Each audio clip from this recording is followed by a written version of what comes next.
May isang couple na gusto na nilang mag-sign ng contract with us. They gave an offer. May nasunog sa malapit sa KFC sa St. Peter's, di ba, na malaking apartment. And we have to stage the house. We have to go out of the house every time may viewing. Hello everyone! Welcome back to our YouTube channel. You are still watching Joy in Alberta for today's video. Ito nga, at nasa harap kami ng fan park. Hindi kami makapasok, manonood dapat kami ng Oilers. Pero dahil sobrang daming tao kasi weekends ngayon, hindi na tayo makapasok. So magagala na lang muna tayo. Mamaya magkwentuhan na lang tayo, guys. See ya! Papunta tayo sa game ng Oilers. Ang alam ko dito yata sila maglalaro ngayon. Pero same as last time, tailgate lang muna din tayo.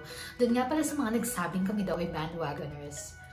Well, baka nga bandwagoners kami. Pero the real reason kung bakit kami nanonood na Oilers game is number one, we're new in the province and we are new in the country in general.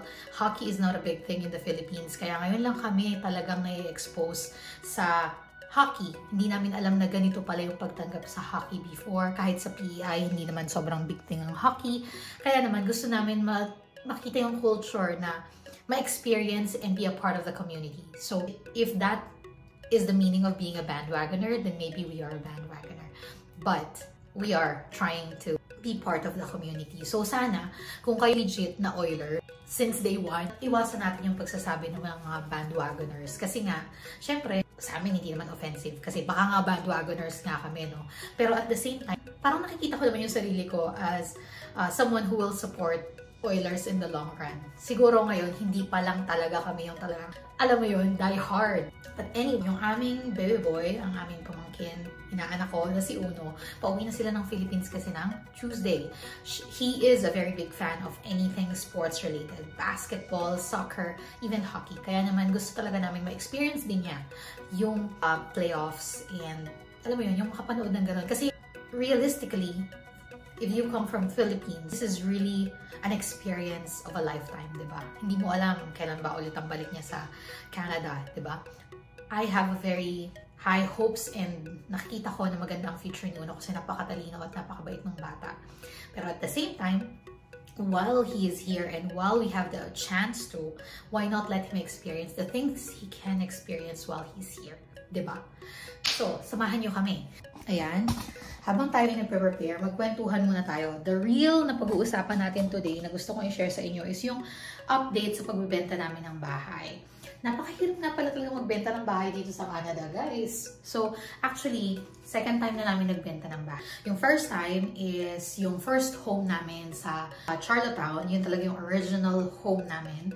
Binenta namin siya because we wanted to move here in Edmonton. So, mahirap. Pero at the same time, naging medyo mas madali siya because of, number one, professional advice. So I would really suggest if you're gonna sell a house in Canada, kumuha talaga kayo ng realtor.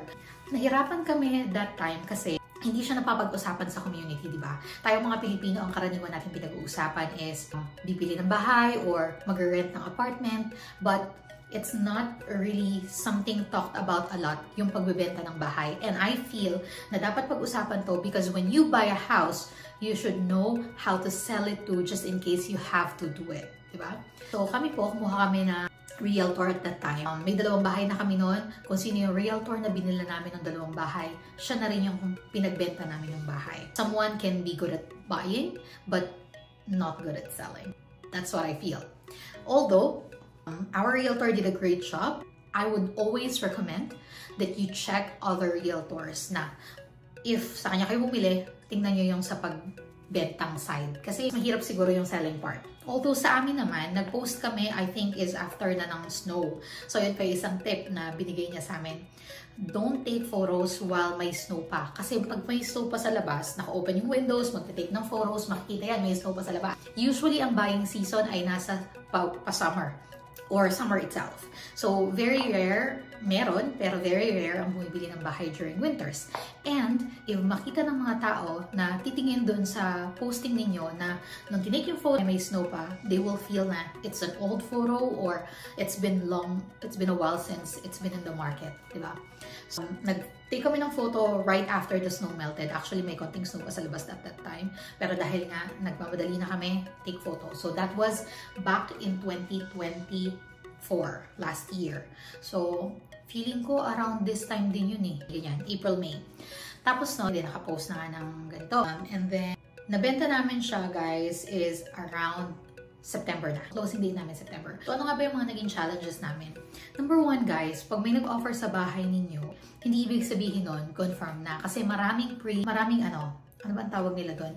Yung pwedeng magpirmahan ng contract pero may nakalagay doon na kumbaga subject to mortgage approval or subject to passing an inspection, yung mga ganon. So napaka-importanting i-mindset ninyo na hindi ko mo pumirma na ng contract, go na.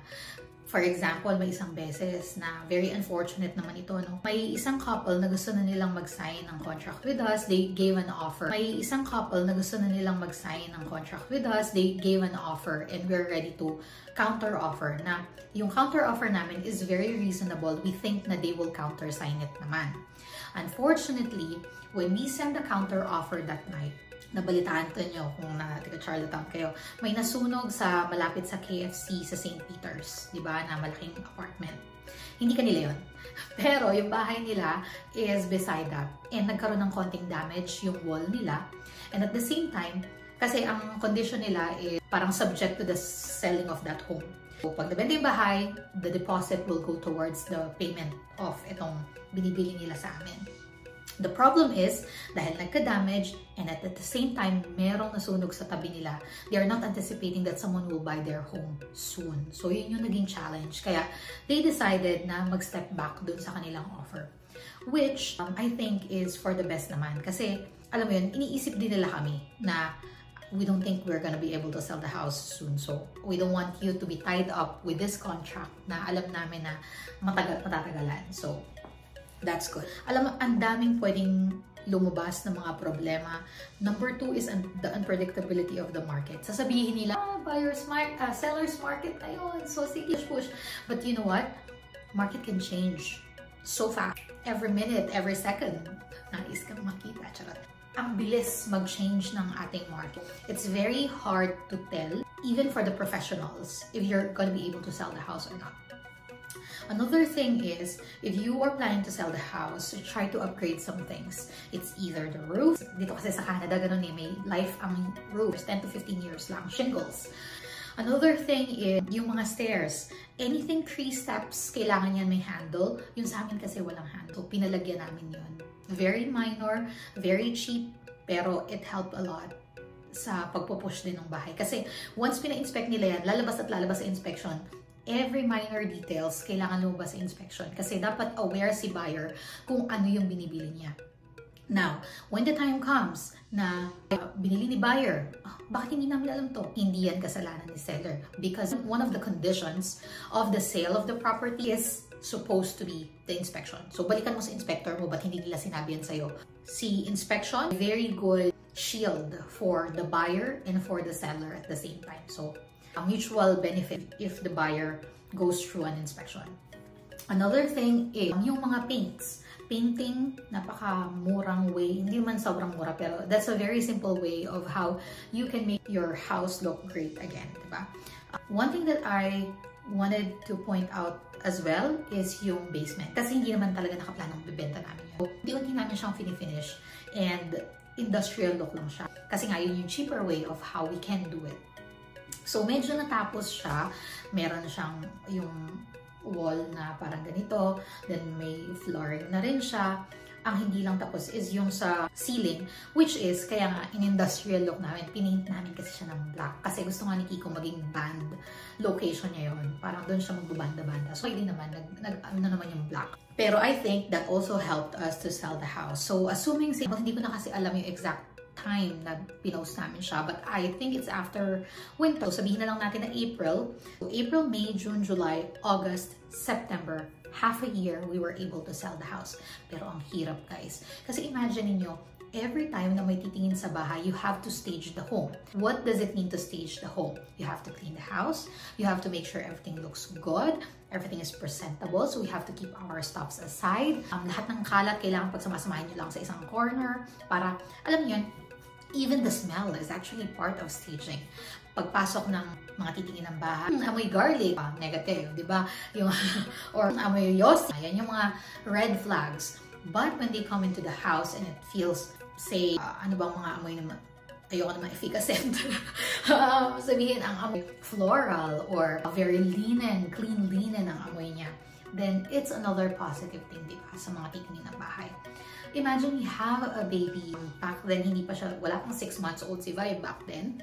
And we have to stage the house. We have to go out of the house every time may viewing. Kasi dito sa Canada, guys, pag nag-viewing, kailangan walang tao sa bahay. So, i-clear namin yung bahay. Alam niyo, guys, natuto na nga kami anong tawag doon, yung parang nagsaspy ka. Kasi nandyan ba sila yung mga ganon. Lagi kami sa park nagtatambay that time. Yun yung isa sa mga mahirap pag nagbebenta ka ng bahay and at the same time, doon ka nakatira sa bahay na yun. Ayan. On top of my head, yun lang naman yung nakikita ko na mga challenges. If I remember anything, share ko lang sa susunod na video kasi medyo mahaba na to. The key is have a good professional to help you sell the house. Number 2 is try to make your home as presentable. Put yourself in the shoe of the buyer. What are the things in your home that you wouldn't want to see as a buyer, and clear that up straight away. So for us, we learned as we go. For example, the first viewing, they said, oh, the windows doesn't look good. Change the window, change the curtain, change this. Small things like that, you will learn as you go. But the key point here is selling a home is no easy feat. It's always a challenge, it's a task. And with us, na may baby, brand new baby, it's really helpful to have someone to help you. So for us, we have my parents, we have my sister, we have my nephew, we have my sister-in-law. It really takes time and a lot of effort and patience. And last tip, guys, if you are a couple, if you are a family, discuss it as a family. Every time my viewing, every time we hear the feedback, may meeting kaming dalawa ni Kiko. So ano nang gagawin natin? Kung mag-offer sila ng ganito, anong gagawin? Discuss as a family what steps you wanted to take next. Kasi minsan, hindi kasi clear kung bakit nagbebenta ng bahay. Do you want to get this specific amount or are you open not to get specific amount? So, kailangan clear sa inyo kung ano yung objective ninyo para at the end of the day, go back to the objective. Laging ganun si Kiko sa akin na parang, sabi ko lagi Kiko, remind me again. Nagiging impatient na ako. Imagine 6 months lang yun, nainip na ako. What more yung ibang tao na talagang it-take years. Yung second property namin, hindi kasi kami nagmamadali doon, guys. So, chill lang. Nakapost lang siya. Pero ang hirap pa rin. Especially if malayo naman kami doon. So, yun naman yung naging challenge namin sa second home. We're far. Hindi namin siya ma-stage. So, kung ano yung nakita nyo, that's what you're gonna get. So, parang medyo may mga conflicts din. Sana nakatulong tong video na to sa inyo. If you wanna hear more, because I know I've missed some points for sure, but if you wanna hear more about selling homes, let me know in the comment section. Share ko pa yan sa inyo. And I'm also thinking of giving you an update of buying a new home in Alberta. So, kung saan na ba yung bahay namin? If you are interested, comment lang kayo sa baba. So, sabi, hindi daw sila mag-open for the rest of the night. So what?